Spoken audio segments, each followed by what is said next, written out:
Okay. Good Vok, everyone. Shavua Tov. Pashas Shmos.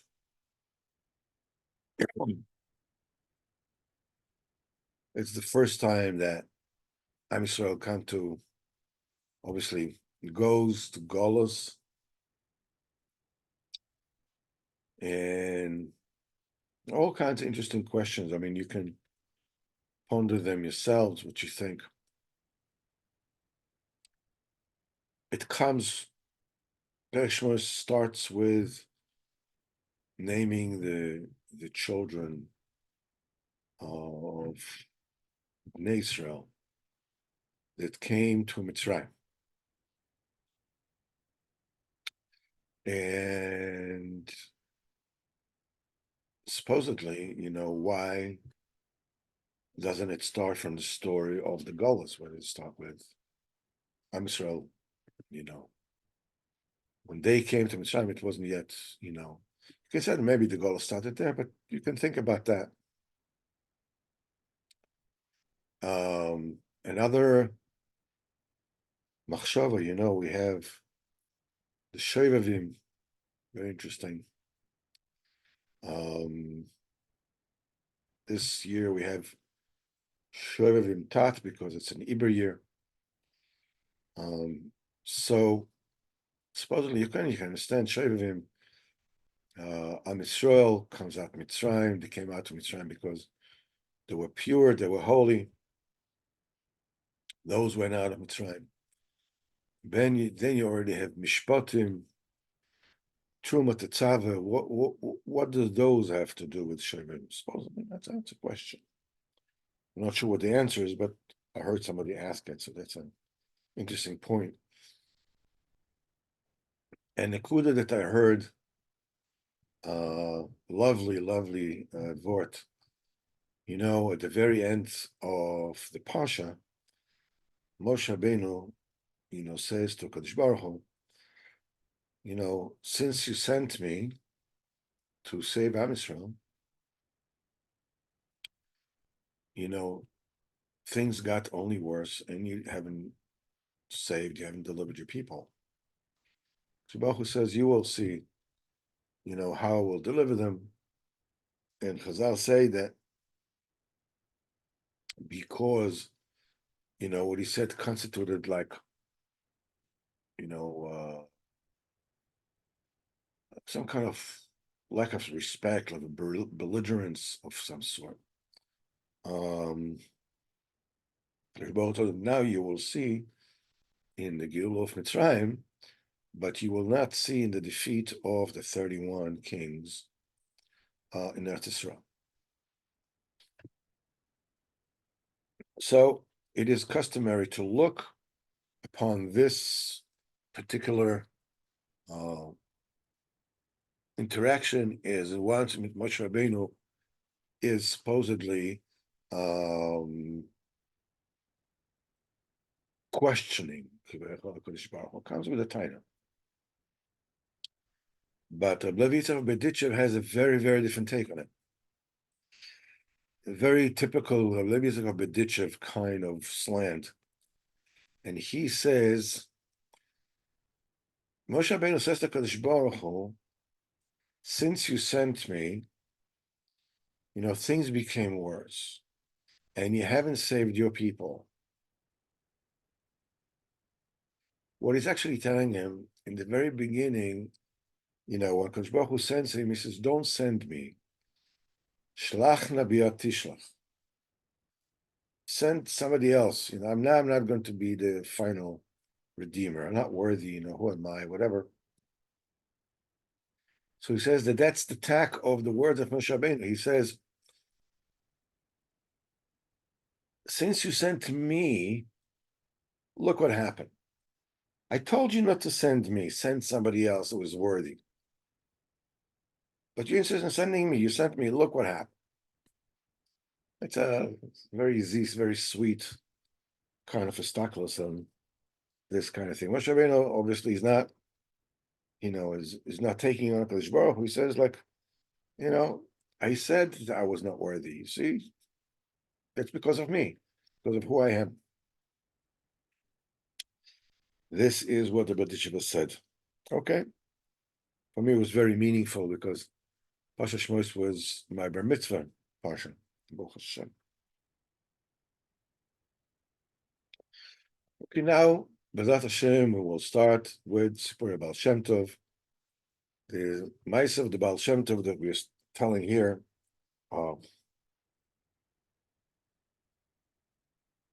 is quite a famous story.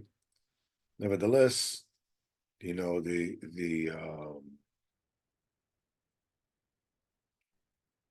segula is to tell a mice of Baal Shemtov, and this is one of the more famous mice of Baal Shemtov. Sichos Haran. It was a story about a barren woman that used to come many times to Baal Shem HaKadosh and complained that she had no children. That Baal Shem Tov did not promise her anything. At the end, the Baal Shem Tov said, listen, I will daven for you, because well, should have response. And a year hasn't passed, and Baruch Hashem, she had a child. Mazel Tov, gorgeous child, unbelievable child. I already blessed her. She'd have the schus, to be megadol the Torah, chuppah masutevim. But this is what the people said, but Baruch Hu thought differently. 2 years later, the toddler became sick and he passed away. So this woman goes to Baal Shem HaKadosh and told him, how broken she is. So he said, Rebbe, why didn't you protect us? And you didn't, stand to be mevatel this gzera, this amazing treasure that was given to me from the Shemayim. Such a tremendous neshama that was taken away. Why? What is my crime? What have I done? The Kadosh Baruch Hu, has dealt with me that way. Baal Shem Tov told her softly. So I'll tell you the Maisa that happened. There was a really a very great king that had no heirs. And he was a great Tsar because all his wealth and everything that he owned was, was nothing to him, because he didn't have an offspring that will inherit everything. He got all his ministers and all those are close to him, get an answer from them, but they didn't know what to tell him. What could they tell him? So this king had a Jewish counselor, as it was the custom in those days. He says, my advice, my king, is that you should turn to all the Jewish people in the land. They should daven to Hashem. They should give you B'ezrat Hashem priyabatim. So the kings of those days, being what they were, he sends a directive to all the Jews in his land. They have to daven, should have an heir, and if the queen is going to give birth to a son, then they can stay. If not, they have to be exiled to a different land. Obviously, the Jews were, very shaken. They davened tainis, and that tefillah went up to the Shemaim, and the very holy neshama, the Shemaim heard the crying of the Jews. And he went to Kisakov to the Boini Shalom, send me. I will go down to, to this world to be the son of this king, in order to annihilate the bad decree in the Jews. Because Baruch Hu agreed, and he opened the womb of the queen, and Baruch Hashem, she had a child, The Jews were off the hook. Everybody was happy. Now, this was obviously a very special kid. It was such a neshama, and everything that he learned, he grasped on the spot. And as he grew, there wasn't anyone who could teach him anymore because he learned everything. He knew everything. He was basically smarter than the teachers that taught him, except for the high priest, the Pope, whatever it is that was then, who was well versed in all the sciences and everything, beyond anything in the land. So the boy wanted to learn Chachma and Das, and he went complaining to his father that he wants to learn. Doesn't know what to do. So the king told that Pope, that high priest, to learn to teach his son, the best way possible. So this high priest told him the order of the king is a sacred edict for me, but I have to tell your majesty that, ahead of time, I'm going to learn wisdom with your son, except 2 hours in the morning. Those hours, I spend by myself. I'm making this Asbedus in a closed room. Voice Hashem. If the king is willing to accept that condition, I will accept upon myself to be the teacher and the guide to your precious son. So the king agreed. He told his son about it. And within a year, the prince was well versed in practically all the sciences of his teacher, the high priest. But he was very upset. I mean, the prince is a prince. Why doesn't his teacher, his high priest, take him into his confidence, also in these 2 hours of the day?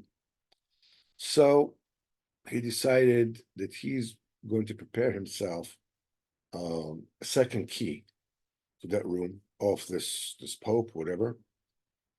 And he came there. And when he came there, silently, he saw this Pope is standing there, wrapped in tallis and film, and davening. That high priest, almost fainted from fear. Now the prince knows that he's a Jew. So the prince told him as follows: Don't be afraid. Don't worry about it. I'm not going to let your secret. Not going to tell your secret to anyone. But since I know exactly who you are, I want you to teach me Torah Israel and open up my eyes to understand the greatness of the Lord of Israel. And I promise you, this will be a secret between us. So this Marana Pope agreed, and he started teaching him Torah Israel, Gemara, Dinim, Shulchan Aruch. So one day the prince told the high priest, it says in the Torah, Lilmod ulekayam lishma v'lasos.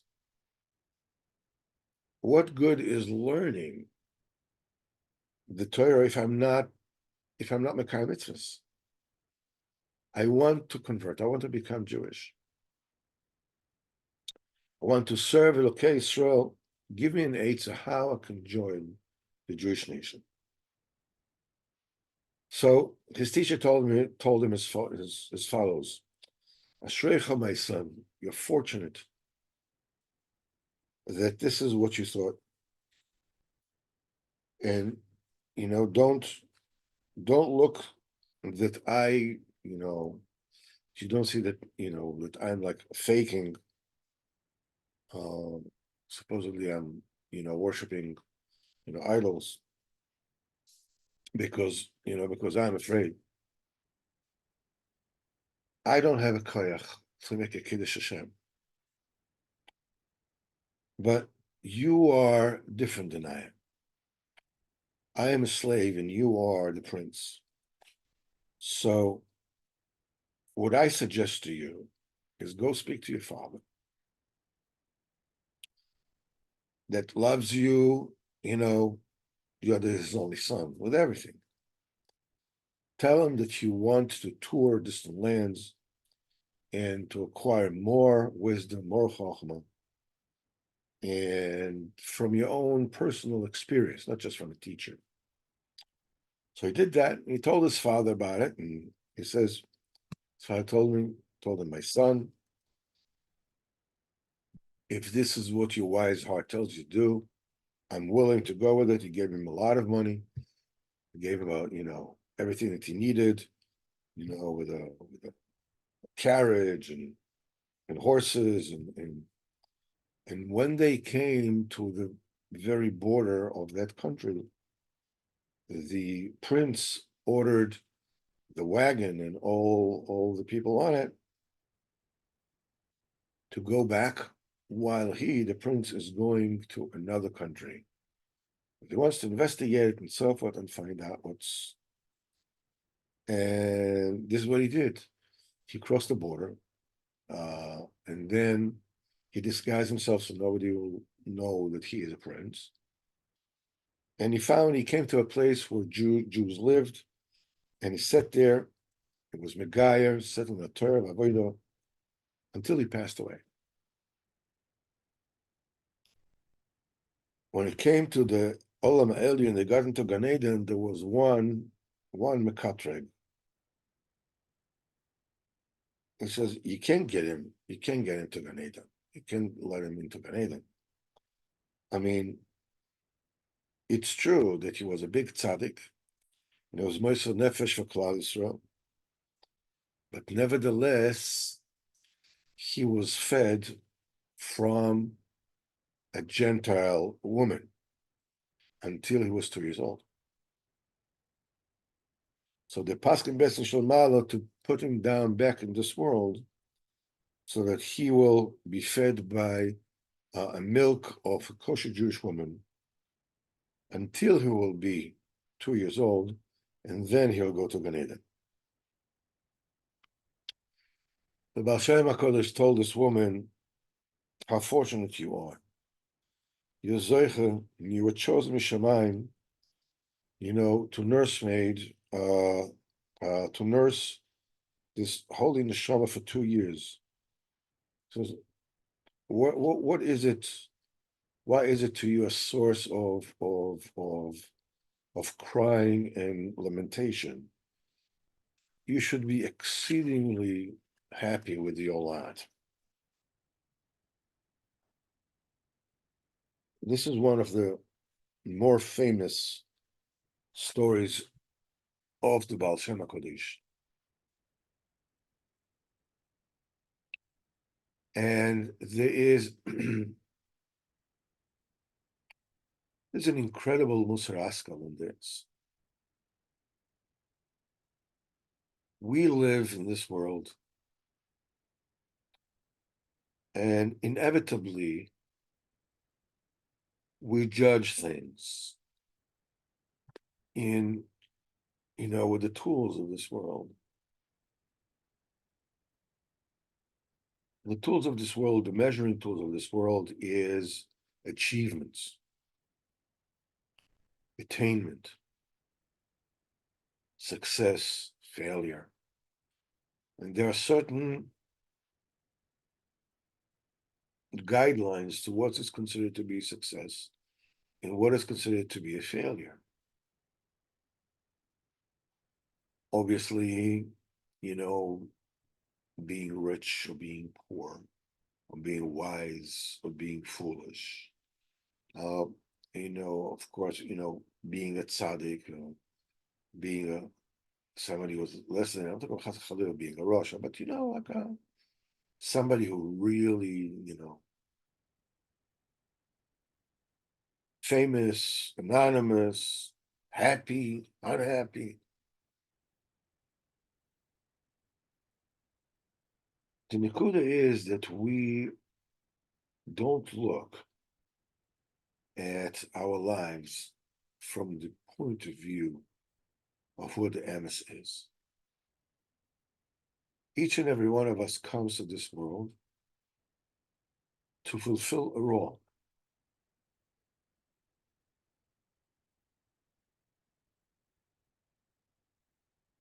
People say, Rabbeinu said, people say that a person must live for a very long time. Halavai, all of us. Rabbeinu says, but, a little and good is what is actually, is all that is really required. In other words, the main thing is that you do it well. Do it well. A little good doesn't necessarily, obviously, does not mean that a person lives for a short period of time or long. Obviously, at Hashem, everybody will live a long period of time. At Hashem, at Zikna V'Seva.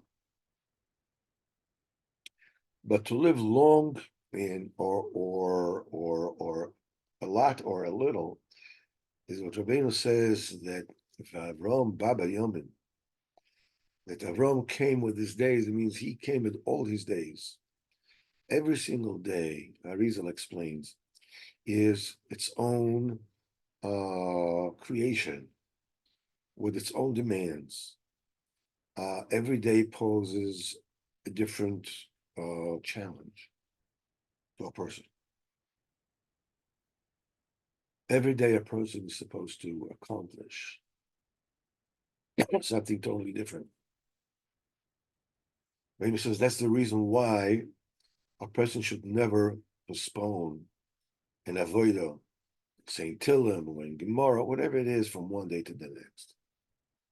He says because the avodah of the next day is something totally different than the avodah of today.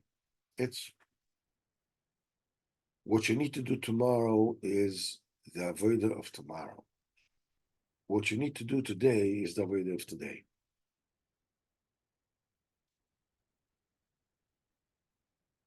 He said that when you take the time of avodas Hashem that a person does, there can be people who lived in this world 90, 100 years or more. When they come to Shamayim, the only thing that really counts is how much time have you devoted to avodas Hashem? And suddenly these people are, become aware, they're exposed that they actually were only 15 minutes old. From this 90, 100 years that they lived, maybe 15 minutes was devoted to avodas Hashem. Everybody does something good, at least in his lifetime, at least one, probably more. But when you put all these all these time together, it comes out to be, I don't know, now the person comes half an hour, 10 minutes, 5 minutes. And there are people that come, like Avram Avinu came with all his days. All his days were complete. 175 years, every single day was complete. So we can come to the conclusion that, okay, I take a look at what it is that I do. Mostly I take a look at what it is that I don't do. And even though I really want to do more, but I don't really know if I really want to do more, or I'm kidding myself that I want to do more. Or I want to do more, but I can't. Or I want to do more, but I don't want it enough. I'm not resolute enough. It's a very common inner pondering that a person can find within himself. Like, I know that I'm wasting a huge chunk of my life. I know that. But what? So where am I? Where am I in this world? With what am I going to come to Kadosh Baruch Hu? Every single day that we live, we are literally, burning the candle down. We are getting closer to the day that B'ezrat Hashem we have to go back home. And there's nothing passes off. Nothing is being passed over. Like, okay, forget about that. Wasn't the No, everything is being looked at.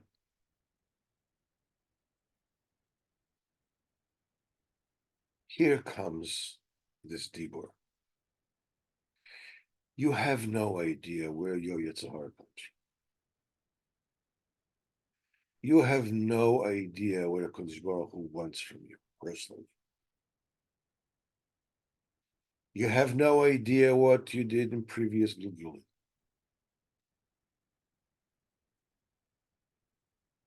The only thing that you see is you look at what you were supposed to do, quote unquote, and how little you actually accomplished. And you look at it, and the inclination is to look at it like it's a sad tale. I mean, it's very dispiriting. It's like I'm saying, some people are really into it, learning Torah, Hashem, and really, where am I, with all this? The answer is you don't have to live a lot.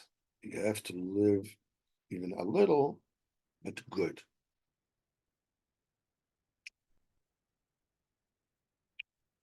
The way to start increasing your avodas Hashem has to start with the fact that you're good. You're good. You could do more, maybe. Well, I know you don't know. No, come on, I know everybody. You are not everybody. You're you. And you're so certain between you and yourself that, come on, man. I mean, like, I should be doing more than that. Says who? The only way that a person can do more is if a person is happy with what he's doing and what he was able to do so far. That's the only way. It's not possible to achieve more through Morish Torah. Through what I did, because behind this Morish Torah hides a latent heresy. What I'm doing is not really worth. That's not the name of the game. This is sheker. This is heresy. Sapikorsis. Everything that you do, every single thought that you have in your head, that you want to serve HaKadosh Baruch Hu, is a treasure forever and ever. Baruch Hashem, you're connected to the tzaddik. You can lean on his chos. You can lean on his koyach. Whatever it is that you can't do, B'ezrat Hashem, everything is being filled up with the koyach of the tzaddik. Don't worry about it. It's when you think that you are on your own and you don't need a tzaddik. You need to look for him. Don't look for the ruach hakodesh of the tzaddik. Then you're in trouble, because how can you lift yourself up?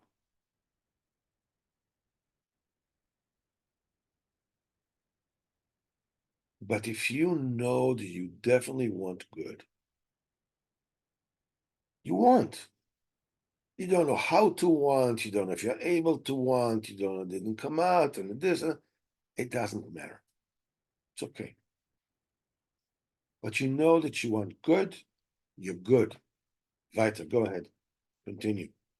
Do the best you can and be happy. And dance. Baruch Hashem. You zeich to Mekorov to the tzaddik. More, less, you don't know even how much you're Mekorov, more Mekorov, less. If you're interested, you learn this term.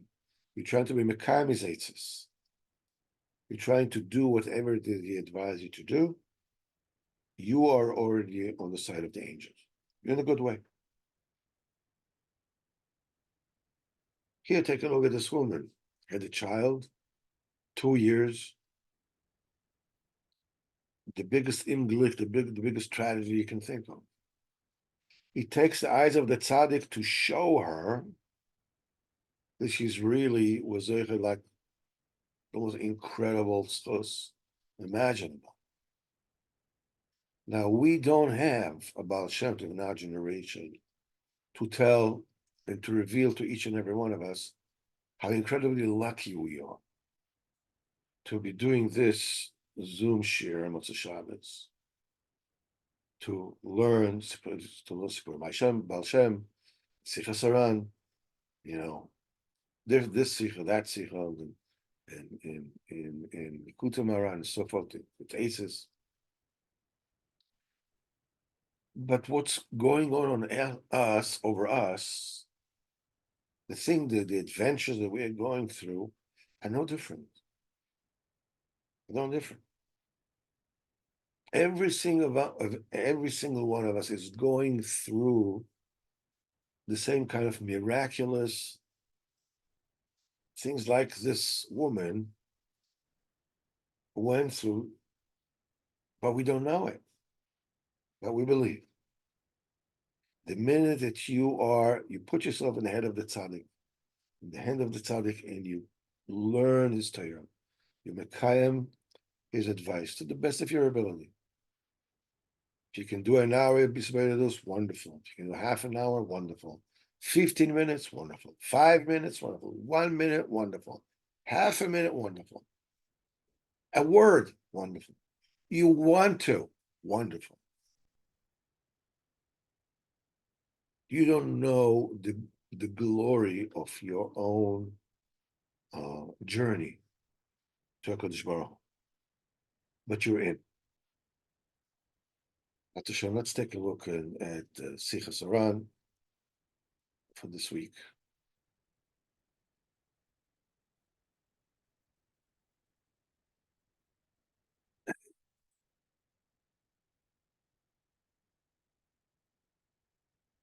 We have Sicha 223. The Indian that they would tell Rebbe Nachman that they were praising Pirush Rashi, and how one does not need to learn any other Pirush on the Mikra al Pipashot if you want to know what's written there, because most of those were explained al Pipshat, various Mefarshim, mostly are going through the way of philosophy. What means to say that few Mefarshim that go al Pipshat that actually learn against Chazal, because they go a little shtickle chakira, they go a little, and this Pashtanim you should not learn. The only one you need to learn al Pipshat. If you want to learn what the Pshat is, you learn Rashi. You want to learn Orachayim, something else. You want to, whatever it is that all the tzaddikim that learn not al Pipshat, the Ramban and whatever it is, all those, that's something else. Well, all those to explain the Pshat, The only one that you need to learn the pshat of the Torah is Pirush Rashi. So Rabbeinu HaKadosh answered. He says, this is what you don't know. That Rashi, Zichrono Livrocha, is like the brother of the Torah nation. Because all the Tinoka Shabbos Rabban and entire Am Yisrael are all learning Torah Bechtav and Torah Baal Peh, the Gemara, Rashi, with Pirush Rashi. Everybody. The most basic parish of the Gemara and Pesach of Chumash, everything is Pirush Rashi. From here, you are starting to have a clue of what is the greatness of Rashi HaKodesh Zechrono Livrocha. It's, it's an amazing thing. Am Yisrael got gifts from HaKadosh Baruch. Amazing gifts.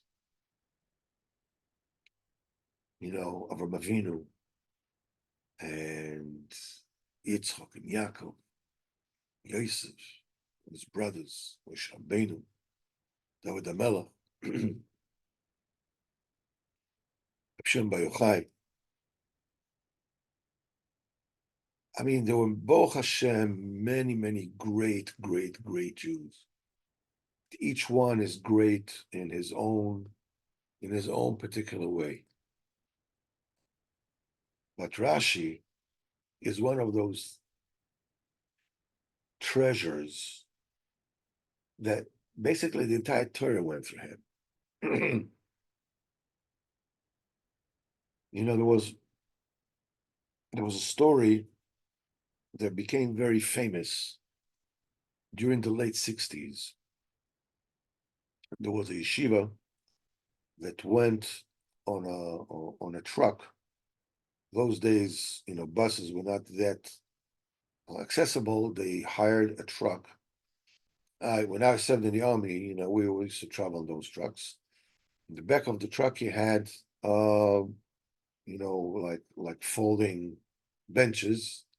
They went to the length of the truck, and you would sit like that. And that was the truck. There were two trucks. Went to Kvarim HaKadoshim. I think it was Elul. They went to various Kvarim.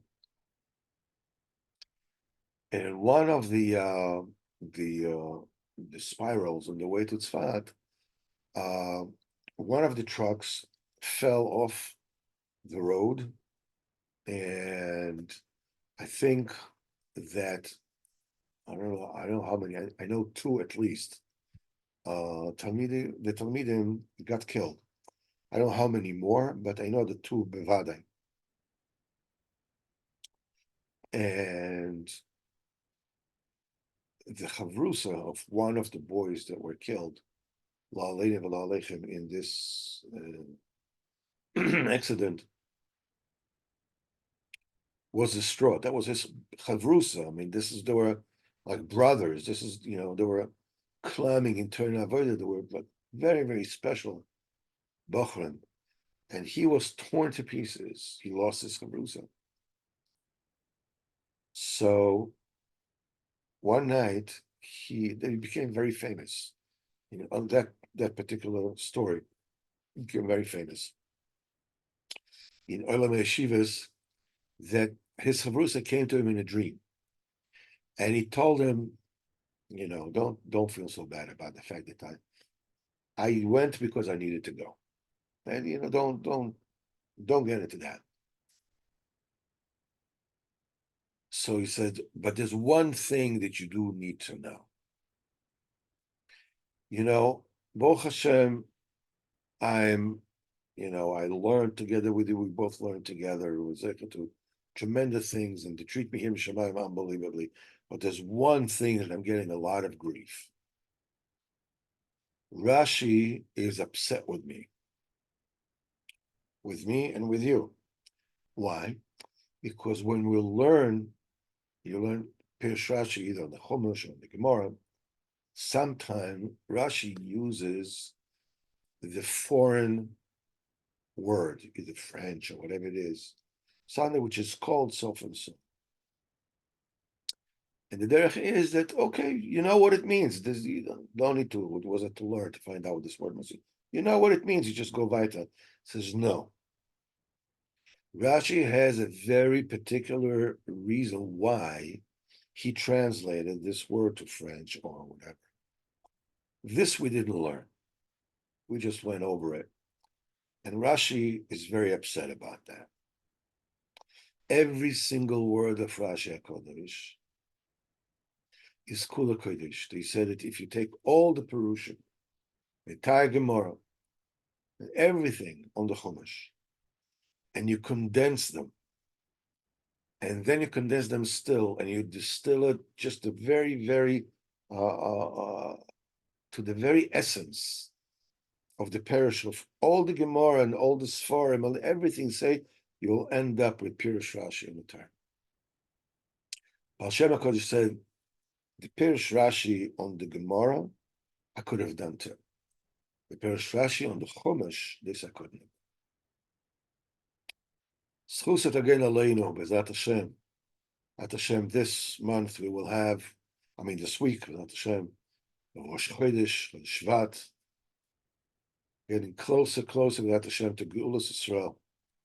Which Baruch should help us all with the schus of Rashi HaKodesh, to the Baal Shem HaKodesh, to be happy with who we are, and what we are, and what we are able to accomplish.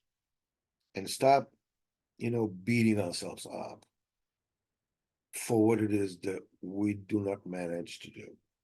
Leave this to the Goyim. Leave this to the Goyim. They were the Mishigassen. That's not how you say it. Hashem should help us. We should have a gewaldige Woche. And B'ezrat Hashem will see you Monday night when we have an open mic night, as it were, learning Eitzos and Mevorot B'ezrat Hashem. Kol Tov.